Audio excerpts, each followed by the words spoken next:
to part 3 of the series of telling my side of the story. For those of you who are new, excuse me as I eat my tuna. Those of you that are new, the last 2 years, I have been suffering from an extreme smear campaign, my ex-wife making claims like I beat her up until she had a miscarriage, or I slapped her, or kicked her out on the street, and she was after having given birth to our second child. Let's see, what else? The list goes on and on and on. She's very effectively ran a smear campaign to tarnish my reputation, my name, and as a result, I have been harassed. There's now about 90 bloggers harassing me, and that makes it their life's daily duty in which they make money, because there's so many people that believe the lies, to perpetuate and do their best to destroy my life. So we're going to talk about, what I'm doing is I'm doing a multiple part series. I don't know how long it's going to take me to get through. There's a lot of stuff to get through, because what is occurring is an injustice to humanity. It's an injustice to men everywhere, and it's an injustice to women, because when a woman claims domestic violence, abuse, and it didn't occur, and it's obvious that it didn't occur, and you're caught in lies that it didn't occur, it makes women that actually are experiencing domestic violence afraid to come forward. So, I personally think it should be prison time for men or women that come out publicly in an effort to get rich and famous. It should be prison time. But is it such as it is? The only thing I have left is to sue for defamation. And everything I'm going to say, they could try to sue me for defamation, but it's 100% fact, backed up by facts. And in a defamation trial, the person saying it, which is me, I have to be able to prove, it's up to the person saying things to prove what they're saying is true. Which I will say everything I will say is objectively true, and can be backed up with text messages, videos, the works. So I have no problem saying this stuff in a public eye, because it's the truth and I can back it 100% up. For those of you on here not wanting to hear it, I don't care. If you don't want to hear it, go somewhere else. If you want to just go and perpetuate lies that is very destructive, then go be your toxic self somewhere else. My page does not support harassment. My page does not support violence. My page does not support cyberbullying. And cyberbullying is not a victimless crime. If I was a weaker man, I would have taken my own life right now, before this, but I'm not a weak man. And I'm standing up for men everywhere, because what is occurring is a complete crime against humanity. And most especially myself and my children. No evidence? Oh, I'm going to be giving you guys evidence. This is just part 3 of backstories. You guys are going to be seeing some evidence. It's going to make you shake in your boots.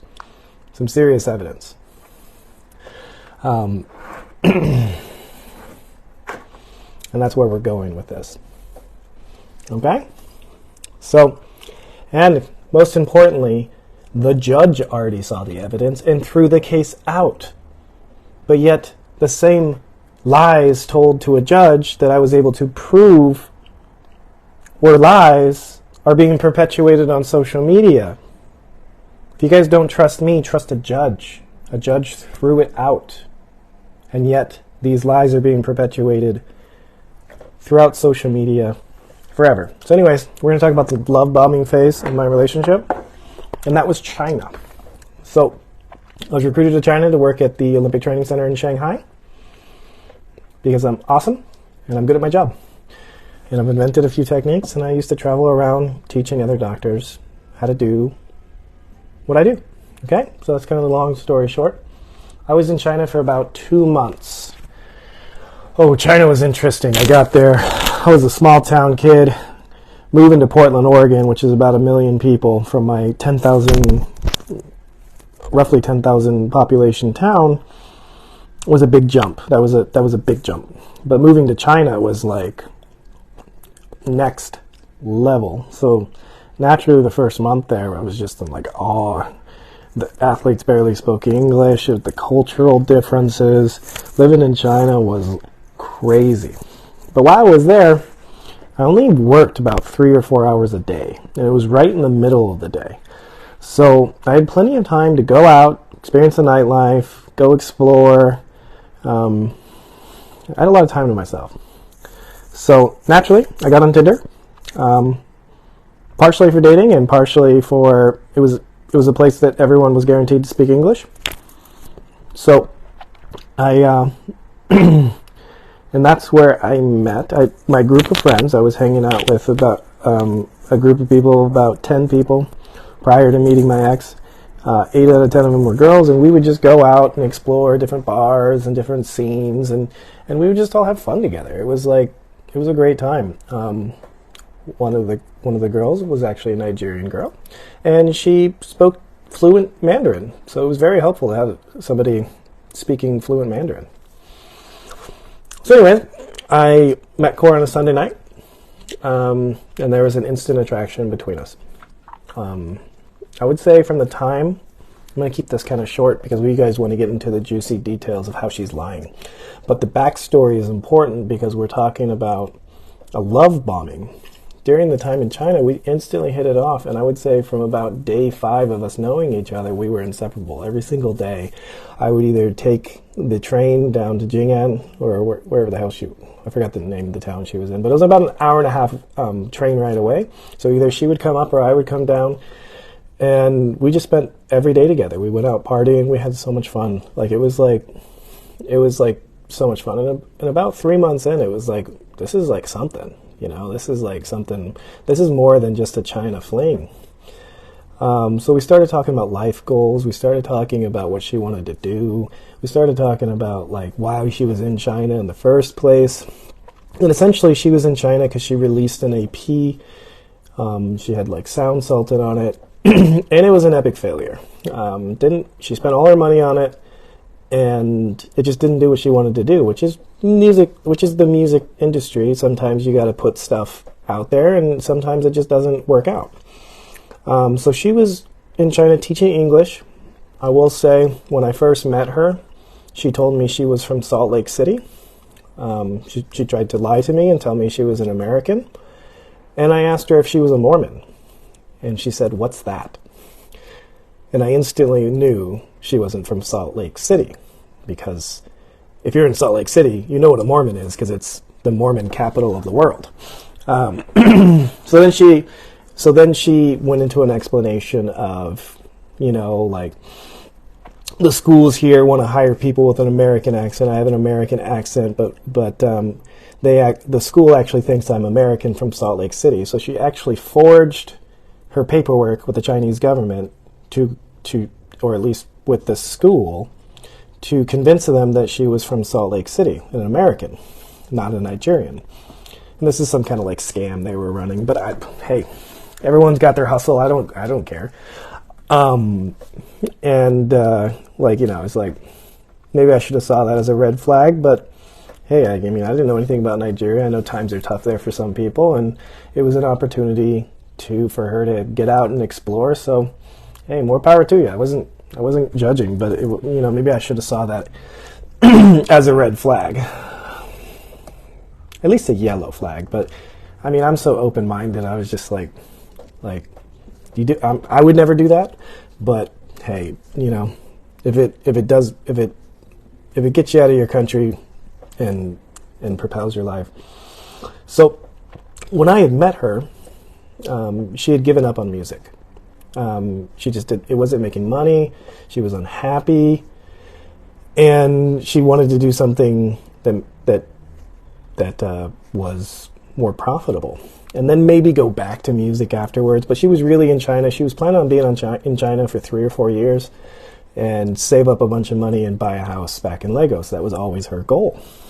And I asked her, I was like, well, will that make you happy? Is music really what you want to pursue? or do you just want to buy a house and be a homeowner, and she's like, no, I want to pursue music. And I was like, well, do it. I support it. At that point in my life, I had already achieved every dream that I had set forth, and I was trying to figure out what was next. I was already in China at a high level, 28 years old, working at the highest level of job that you could possibly do as a sports medicine person, a provider, doctor. So I was like, I'm living my dream right now. This is great. You should experience it as well. And, after being at the club with her plenty of times, I knew she was a great dancer. She had great stage performance. Her singing needed some work, but she had something there. I mean, with auto-tune these days, you don't really need to be able to sing. Let's just be honest. You just got to be okay. The stage presence and performance factor is way more important. When she has that, I'll not take that away from her. She's a great performer, and she has the stage presence, and she can captivate a crowd, which is what she used in an evil way to harass me. So, about 3 months in, I was like, I'm in love with this girl. Head over heels, absolutely just stone cold in love with her. And so over the next month or two, we were really talking about maybe, I think you're my soulmate kind of thing. I think you're my girl and I'm your guy, and this seems perfect. And it was perfect at the time. I can honestly tell you that my time in China with her, still to this day, is the happiest year of my life. I was in a foreign country, a beautiful Nigerian girl. We were just having so much fun. My responsibilities at work were really light, and it was really easy. And I just was basically on spring break for a year. And after spending from 19 to 28 building myself up, it was kind of like a great, because I was starting to get burnt out because I was doing too much, because I was traveling, taking seminars, I was all over the country teaching, and I was just I was I kind of needed a break to decompress, and China kind of served that for me. So, I'm not going to give exact months, because it's somebody will look it up and be like, it was June, not April, whatever. And but no, it was great. It was really great. I don't want to ever lie. I don't want to ever tell a non-truth. It was by far the best time of my life. And I got in my head, I was like, I think I'm going to marry this girl. This is after dating for 5 or 6 months. And she was all about it. So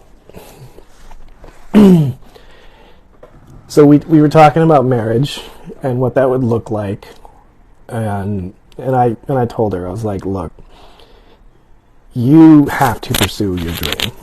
You have to, you're going to regret it for the rest of your life if you just don't pursue this, if you don't give it your all, and if you fail, then you failed trying your best. You don't just give up. And she was all about it. So what we did for about a month was it was like, let's go out, let's make content. So we went out into the China streets, and many of you guys that have been following us for a long time, I was filming it, I was editing it. I have video editing experience from high school, several years of it, so I was able to videotape it, and then I could what you do is you speed up micro movements, so I could make her hips pop more, her arms move more, where it looked like she was moving faster than she was, but it also still looked natural. So it was more appealing to the eye. It was more of a pop, pop, pop, pop, pop.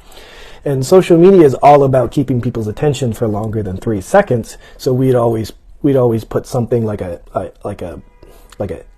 hip jerk or something in the first 3 seconds to make it stick. So people were like, whoa, what was that? Kind of subconscious, that looked different and crazy.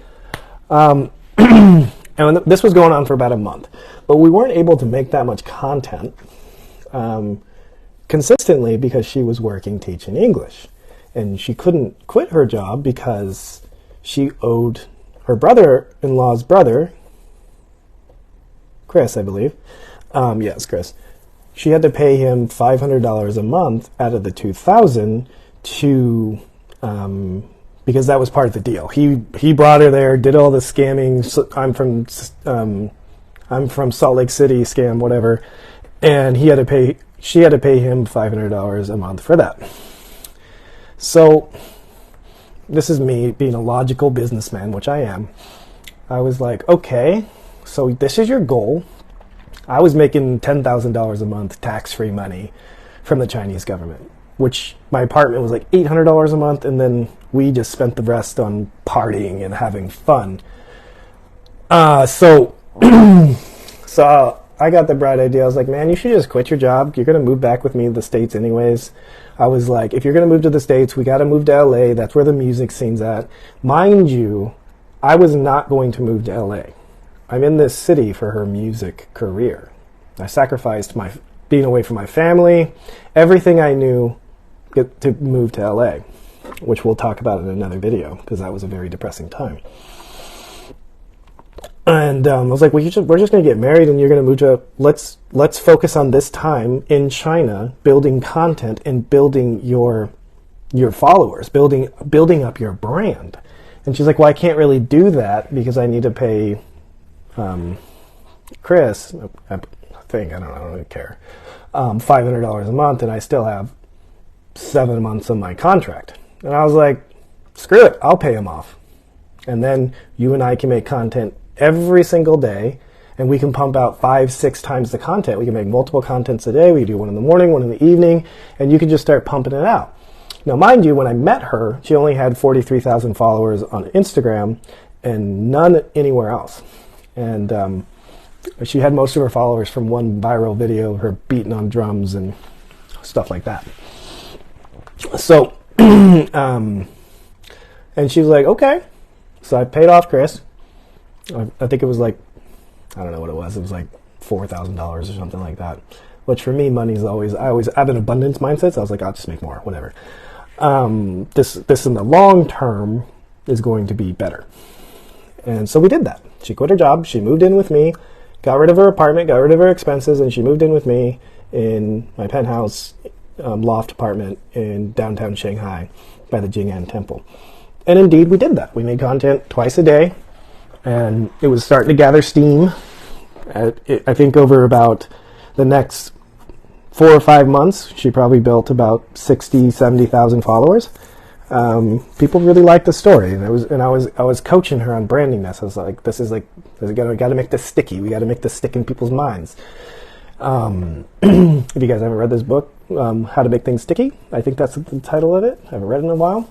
It's a great book if you guys are in the branding space.